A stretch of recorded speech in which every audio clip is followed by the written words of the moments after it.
Welcome back to my YouTube channel. ಈ ಒಂದು ವಿಡಿಯೋದಲ್ಲಿ ಫಿಫ್ತ್ ಸೆಮಿಸ್ಟರ್ ಬಿ ಕಾಮಲ್ಲಿ ಯಾರೆಲ್ಲ ಇದ್ದೀರಾ ಅವ್ರಿಗೆ accounts of life insurance companies ಅಲ್ಲಿ ಶೆಡ್ಯೂಲ್ ನಂಬರ್ 4 ಬಂದು ಬೆನಿಫಿಟ್ಸ್ ಪೇಯ್ಡ್ ಅನ್ನೋ ಒಂದು ಶೆಡ್ಯೂಲ್ ಬರುತ್ತೆ. ಆ ಬೆನಿಫಿಟ್ಸ್ ಪೇಯ್ಡ್ ಅಲ್ಲಿ ಒಂದು ಕ್ವಶನ್ ಸೆಕ್ಷನ್ ಬಿ ಗೆ ಕೇಳ್ಬೋದು, ಬರೀ ಬೆನಿಫಿಟ್ಸ್ ಪೇಯ್ಡ್ ಅನ್ನ ಕೇಳ್ಬೋದು. ಹಾಗಾಗಿ ಈ ಒಂದು question benefits paid schedule number 4 ಗೆ ಸಂಬಂಧಪಟ್ಟಂತ ಒಂದು ಕ್ವಶನ್. ಆ ಒಂದು ಕ್ವಶನ್ಸ್ಗೆ ಹೇಗೆ ಆನ್ಸರ್ ಮಾಡಬೇಕು ಅಂತ ನಾನು ನಿಮಗೆ ಈ ಒಂದು ವಿಡಿಯೋದಲ್ಲಿ ತಿಳಿಸ್ಕೊಡ್ತೀನಿ. ಅದಕ್ಕೂ ಮುಂಚೆ ನೀವಿನ್ನು ನನ್ನ ಒಂದು ಯೂಟ್ಯೂಬ್ ಚಾನಲ್ಗೆ ಸಬ್ಸ್ಕ್ರೈಬ್ ಮಾಡ್ಕೊಂಡಿಲ್ಲ ಅಂತ ಹೇಳಿದ್ರೆ ದಯವಿಟ್ಟು ಸಬ್ಸ್ಕ್ರೈಬ್ ಮಾಡ್ಕೊಳ್ಳಿ, ಆದಷ್ಟು ನಿಮ್ಮ ಸ್ನೇಹಿತರಿಗೆ ಶೇರ್ ಮಾಡಿ ಅಂತ ರಿಕ್ವೆಸ್ಟ್ ಮಾಡ್ಕೊಳ್ತಾ ಬನ್ನಿ ಕ್ವಶನ್ಸ್ ಏನಿದೆ ನೋಡ್ತಾ ಹೋಗೋಣ. From the following information, calculate benefits paid as per the Insurance Regulation Act 1938. ನೋಡಿ ನಮ್ಗೇನ್ ಕ್ಯಾಲ್ಕುಲೇಟ್ ಮಾಡೋಕೆ ಹೇಳಿದಾನೆ, ಬೆನಿಫಿಟ್ ಪೇಯ್ಡ್ ಅನ್ನ ಕ್ಯಾಲ್ಕುಲೇಷನ್ಸ್ ಅನ್ನ ಮಾಡಿ ಅಂತ ಹೇಳಿದಾನೆ. ಬೆನಿಫಿಟ್ ಪೇಯ್ಡ್ ಲೈಫ್ ಇನ್ಶೂರೆನ್ಸ್ ಅಲ್ಲಿ ಬಂದು ಶೆಡ್ಯೂಲ್ ನಂಬರ್ 4 ಅಲ್ಲಿ ಬರುತ್ತೆ. ಅಂದ್ರೆ ಶೆಡ್ಯೂಲ್ ನಂಬರ್ 4 ಬೆನಿಫಿಟ್ಸ್ ಪೇಯ್ಡ್ ಅನ್ನ ನಾವು ಕ್ಯಾಲ್ಕುಲೇಷನ್ಸ್ ಅನ್ನ ಮಾಡಬೇಕು as per regulation of 1938 insurance regulation act. ನಮ್ಗೆ ಏನೇನು ಕೊಟ್ಟಿದಾರಪ್ಪ ಅಂದ್ರೆ ಕ್ಲೈಮ್ಸ್ ಬೈ ಡೆತ್ 8,41,200 ಕೊಡ್ತೇನೆ. ಅಂದ್ರೆ ಕ್ಲೈಮ್ಸ್ ಡೆತ್ ಆದ್ಮೇಲೆ ಕ್ಲೈಮ್ಸ್ ಬರುತ್ತೆ, ದಟ್ ಇಸ್ ಬೆನಿಫಿಟ್ ಅಂತ ಅರ್ಥ. ಆನ್ಯುಯಿಟೀಸ್ ಕೊಟ್ಟಿದ್ದಾರೆ 1,61,800 ಕೊಟ್ಟಿದ್ದಾರೆ. ಸರೆಂಡರ್ಸ್ ಕೊಟ್ಟಿದ್ದಾರೆ 2,25,600. ಬೋನಸ್ ಇನ್ ಕ್ಯಾಶ್ ಕೊಟ್ಟಿದ್ದಾರೆ 15,600. Bonus in reduction of premium 12,000, 1,44,200 ಕೊಟ್ಟಿದ್ದಾರೆ. ಅಡಿಷನಲ್ ಇನ್ಫಾರ್ಮೇಶನ್ಸ್ ಇದೆ. Further bonus in reduction of premium 10,000 ಇದೆಯಂತೆ. Claims recovered under reinsurance 95,000 ಅಲ್ಲಿ ರೆಕವರ್ಡ್ ಮಾಡ್ಕೊಂಡಿದಾರಂತೆ.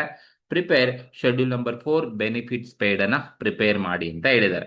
ಸೊ ನೋಡಿ, ಇದು ಕ್ವಶನ್ಸ್ ಇರೋದು. ಇಲ್ಲಿ ಪಾಲಿಸಿ ಹೋಲ್ಡರ್ಗೆ ಏನೆಲ್ಲ ಬೆನಿಫಿಟ್ಸ್ ಪೇಯ್ಡ್ ಆಗಿದೆ ಅದನ್ನ ನಾವು ಕ್ಯಾಲ್ಕುಲೇಟ್ ಮಾಡಬೇಕಾಗುತ್ತೆ. ಕ್ಲೈಮ್ಸ್ ಬೈ ಡೆತ್ ಕೊಟ್ಟಿದ್ದಾರೆ, ಆನ್ಯುಟೀಸ್ ಇದೆ, ಸರೆಂಡರ್ಸ್ ಇದೆ, ಬೋನಸ್ ಇನ್ ಕ್ಯಾಶ್ ಇದೆ, bonus in reduction of premium ಇದೆ, ಫರ್ದರ್ ಬೋನಸ್ ರಿಡಕ್ಷನ್ ಪ್ರೀಮಿಯಂ ಇದೆ, ಕ್ಲೈಮ್ಸ್ ರೆಕವರ್ಡ್ ಇದೆ. ಇಷ್ಟು ಇನ್ಫಾರ್ಮೇಶನ್ಸ್ ಅನ್ನ ಕೊಟ್ಟು ಹೇಗೆ ನೀವು ಬೆನಿಫಿಟ್ಸ್ ಪೇಯ್ಡ್ ಶೆಡ್ಯೂಲ್ ನಂಬರ್ 4 ನ ಕ್ಯಾಲ್ಕುಲೇಷನ್ಸ್ ಎಲ್ಲ ಮಾಡಬೇಕಪ್ಪ ಅಂತ ಹೇಳಿದ್ರೆ ಬನ್ನಿ ನೋಡ್ತಾ ಹೋಗೋಣ. ನೋಡಿ, ಪ್ರಿಪರೇಷನ್ ಆಫ್ ಶೆಡ್ಯೂಲ್ 4 ನ ಮಾಡ್ತೀರಾ ಅಂತ ಹೇಳಿದ್ರೆ, ಬೆನಿಫಿಟ್ ಪೇಯ್ಡ್ ನ ಮಾಡ್ತೀರಾ ಅಂತ ಹೇಳಿದ್ರೆ ಜಸ್ಟ್ ಈ ತರ 2 ಕಾಲಮ್ ಹಾಕೊಳ್ಳಿ, ಪರ್ಟಿಕ್ಯುಲರ್ಸ್ ಮತ್ತೆ ಅಮೌಂಟ್. ಸೊ ಹೇಗೆ ಆನ್ಸರ್ ಮಾಡಬೇಕು ಅಂದ್ರೆ ಬನ್ನಿ ಕ್ವಶನ್ಸ್ ನೋಡೋಣ. ಫಸ್ಟ್ ಕ್ಲೈಮ್ಸ್ ಯಾವ್ದಾದ್ರು ಕೊಟ್ಟಿದಾರ ನೋಡ್ಕೊಳ್ಳಿ. ನೋಡಿ, ಫಸ್ಟ್ ಇಲ್ಲಿ ಕೊಟ್ಟಿದ್ದಾರೆ ಕ್ಲೈಮ್ಸ್ ಬೈ ಡೆತ್ ಕೊಟ್ಟಿದ್ದಾರೆ. ಫಸ್ಟ್ ನೀವೇನ್ ಮಾಡ್ಬೇಕು ಅಂತ ಹೇಳಿದ್ರೆ ಕ್ಲೈಮ್ಸ್ ಬೈ ಡೆತ್ ಅಥವಾ ಕ್ಲೈಮ್ಸ್ ಬೈ ಮೆಚುರಿಟಿ ಕೊಟ್ಟಿರ್ತಾರೆ, ಅದನ್ನ ತಗೋಬೇಕು. ಸೊ ಅಂದ್ರೆ ಡೆತ್ ಆದಾಗ ಕ್ಲೈಮ್ಸ್ ಮಾಡ್ಕೊಳ್ತಾರೆ ಅಂತ ಅರ್ಥ. ಬೆನಿಫಿಟ್ ಪೇಮೆಂಟ್ ಮಾಡಬೇಕು, ಬೆನಿಫಿಟ್ ಪೇಯ್ಡ್ ಅದು. ಸೊ ಎಷ್ಟು ಕೊಟ್ಟಿದಾರಪ್ಪ ಅಂದ್ರೆ 8,41,200 ಕೊಟ್ಟಿದ್ದಾರೆ. ಸೊ ಇನ್ನರ್ ಕಾಲಮ್ ಅಲ್ಲಿ ತಗೊಂಡಿರ್ತೀನಿ ಅಮೌಂಟ್ ಅನ್ನ. 8,41,200 ಕ್ಲೈಮ್ಸ್ ಬೈ ಡೆತ್ ಇದೆ. ಈ ಕ್ಲೈಮ್ಸ್ ಬೈ ಡೆತ್ ಅಲ್ಲಿ ನೀವೇನ್ ಮಾಡಿ ಅಂದ್ರೆ ಲೆಸ್, ಏನನ್ನ ಲೆಸ್ ಮಾಡ್ಬೇಕಪ್ಪ ಅಂತ ಹೇಳಿದ್ರೆ, ಯಾವ್ದಾದ್ರು ಕ್ಲೈಮ್ಸ್ ಅನ್ನ ರೆಕವರ್ ಮಾಡ್ಕೊಂಡಿದೀನಿ ಅಂತ ಹೇಳಿದ್ರೆ ಅದನ್ನ ನೀವು ಲೆಸ್ ಮಾಡ್ಬೇಕಾಗುತ್ತೆ. ಸೊ ಇಲ್ಲಿ ಯಾವ್ದಾದ್ರು ಹೇಳಿದಾರ ಅಂತ ಹೇಳಿದ್ರೆ ಇಲ್ಲಿ ಯಾವ್ದು ಹೇಳಿಲ್ಲ, ಬಟ್ ಅಡಿಷನಲ್ ಇನ್ಫಾರ್ಮೇಶನ್ಸ್ ಅಲ್ಲಿ ಒಂದು ಪಾಯಿಂಟ್ ಕೊಟ್ಟಿದ್ದಾರೆ, ಕ್ಲೈಮ್ಸ್ ರೆಕವರ್ಡ್ ಅಂಡರ್ ರೀ ಇನ್ಶೂರೆನ್ಸ್ ಅಂತ ಹೇಳಿದ್ದಾರೆ. ಕ್ಲೈಮ್ಸ್ ಅನ್ನ ರೆಕವರ್ ಮಾಡ್ಕೊಂಡಿದ್ದೀನಿ ಅಂತ ಹೇಳಿರೋದ್ರಿಂದ ಕ್ಲೈಮ್ಸ್ ರೆಕವರ್ಡ್ ಅಂಡರ್ ರೀ ಇನ್ಶೂರೆನ್ಸ್ ಅನ್ನ ನೀವು ಲೆಸ್ ಮಾಡಬೇಕಾಗುತ್ತೆ. ಸೊ ಕ್ಲೈಮ್ಸ್ ರೆಕವರ್ಡ್ ಅಂಡರ್ ರೀ ಇನ್ಶೂರೆನ್ಸ್ ಲೆಸ್ ಮಾಡಿ ಎಷ್ಟು ಕೊಟ್ಟಿದ್ದಾರಪ್ಪ ಅಂದ್ರೆ 95,000 ಈಸ್ ಗಿವನ್. ಸೊ ಎಷ್ಟು ಕೊಟ್ಟಿದ್ದಾರಪ್ಪ ಅಂದ್ರೆ 95,000 ಕೊಟ್ಟಿದ್ದಾರೆ. ಸೊ 95,000 ನ ಲೆಸ್ ಮಾಡಬೇಕು. ಸೊ 95,000.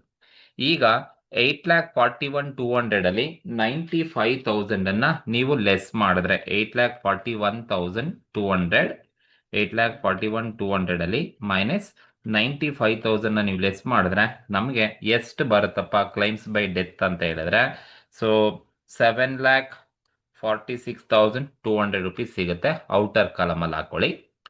ಸೊ ಈಗ ನೀವೇನ್ ಮಾಡಿ ಅಂದ್ರೆ ಇನ್ನ ಯಾವ್ದಾವ್ದು ಬೆನಿಫಿಟ್ಸ್ ಅನ್ನ ಪೇಮೆಂಟ್ ಮಾಡಬೇಕು ಎಲ್ಲದನ್ನ ಕೂಡ ಆಡ್ ಮಾಡ್ತಾ ಹೋಗಿ. ಯಾವ್ದಾವ್ದು ಬೆನಿಫಿಟ್ ಅನ್ನ ಪೇಮೆಂಟ್ ಮಾಡ್ತಾ ಇದಾರಂತೆ ನೋಡಿ. ಆನ್ಯುಯಿಟಿ ಕೊಟ್ಟಿದ್ದಾರೆ. Annuity it's a part of benefit paid to policy ಹೋಲ್ಡರ್ಗೆ ಬೆನಿಫಿಟ್ ಅಂತ ಅರ್ಥ. ಆನ್ಯುಯಿಟೀಸ್ ಅಂತ. ಸೊ 1,61,800 ರುಪೀಸ್ ತಗೋಬೇಕು. ಇದು benefit paid to policy holder in regular intervals ಅಲ್ಲಿ ಕೊಡ್ತಾ ಹೋಗ್ತಾರೆ ಆನ್ಯುಯಿಟೀಸ್ ಅಂತ. ನೆಕ್ಸ್ಟ್ ಸರೆಂಡರ್ಸ್ ಕೊಟ್ಟಿದ್ದಾರೆ. ಸರೆಂಡರ್ಸ್ ಅನ್ನು ಕೂಡ ನೀವು ಬೆನಿಫಿಟ್ ಅಂತಾನೆ ಕನ್ಸಿಡರ್ ಮಾಡ್ಬೇಕು. ಯಾಕಂದ್ರೆ ನಾವು ಪಾಲಿಸಿಯನ್ನ ಕಟ್ಟೋಲ್ಲ ಅಂತ ಹೇಳಿದ್ರೆ ನಾವು ಸರೆಂಡರ್ ಮಾಡಿದ್ರೆ ಆ ಸರೆಂಡರ್ ವ್ಯಾಲ್ಯೂನ ಪೇಮೆಂಟ್ ಮಾಡಬೇಕಾಗುತ್ತೆ. ಸೊ ಇದು ಕೂಡ ಬೆನಿಫಿಟ್ ಆಗುತ್ತೆ. So add surrenders.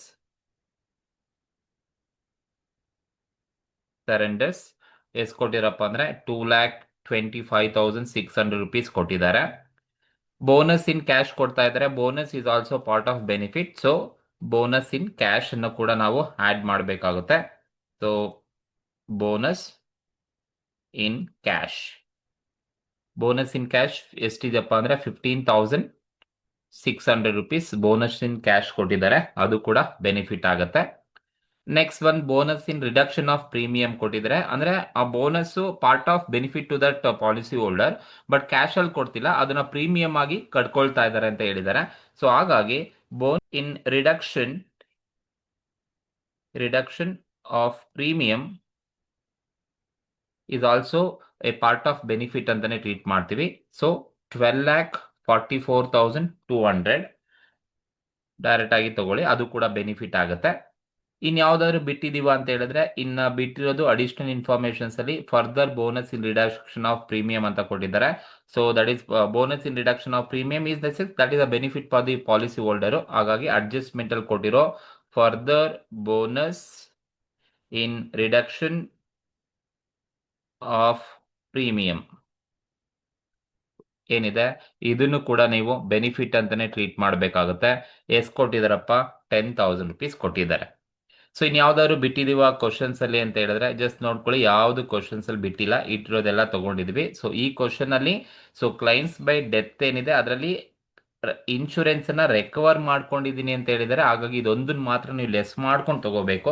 ರಿಮೈನಿಂಗ್ ಆನ್ಯುಯಿಟೀಸ್ ಆಗಲಿ, ಸರೆಂಡರ್ ಆಗಲಿ, ಬೋನಸ್ ಆಗಲಿ, ಬೋನಸ್ ಇನ್ ರಿಡಕ್ಷನ್ಸ್ ಆಗಲಿ, ಫರ್ದರ್ ಬೋನಸ್ ಇನ್ ರಿಡಕ್ಷನ್, ಇದೆಲ್ಲ ಬೆನಿಫಿಟ್ ಅಲ್ಲೇ ಬರೋದು. ಹಾಗಾಗಿ ನೀವು ಬೆನಿಫಿಟ್ ಅಲ್ಲಿ ಎಲ್ಲ ಆ್ಯಡ್ ಮಾಡ್ಕೋಬೇಕಾಗುತ್ತೆ. ಈಗ ನೀವು ಇಷ್ಟು ಟೋಟಲ್ ಮಾಡ್ಕೊಳ್ಳಿ. ಈಗ ಇಷ್ಟು ಟೋಟಲ್ ಮಾಡ್ಕೊಂಡ್ರೆ ನಿಮಗೆ ಎಷ್ಟು ಅಮೌಂಟ್ ಬರುತ್ತಪ್ಪ ಅಂತ ಹೇಳಿದ್ರೆ 7,46,200 plus 1,61,800 plus 2,25,600 plus 15,600 plus 12,44,200 plus 10,000 ಇಷ್ಟು ಆ್ಯಡ್ ಮಾಡಿದ್ರೆ ನಮಗೆ ಎಷ್ಟು ಬರುತ್ತಪ್ಪ ಅಂತ ಹೇಳಿದ್ರೆ 24,03,400 rupees ನಮಗೆ ಬರುತ್ತೆ. ಇದನ್ನ ನಾವೇನಂತ ಟ್ರೀಟ್ ಮಾಡ್ತೀವಿ ಅಂದ್ರೆ paid. Schedule number 4 benefit paid ಅಂತ ಟ್ರೀಟ್ ಮಾಡ್ತೀವಿ. ಇದು ನಿಮ್ಮ ಒಂದು ಕ್ವಶನ್, ಈ ಒಂದು ಕ್ವಶನ್ಗೆ ಇರ್ತಕ್ಕಂಥ ಆನ್ಸರು. ಇದು ಜಸ್ಟ್ ಸೆಕ್ಷನ್ ಬಿ ಗೆ ಕೇಳ್ತಕ್ಕಂಥ ಒಂದು ಕ್ವಶನ್ ಆಗಿರುತ್ತೆ ಅಷ್ಟೇ.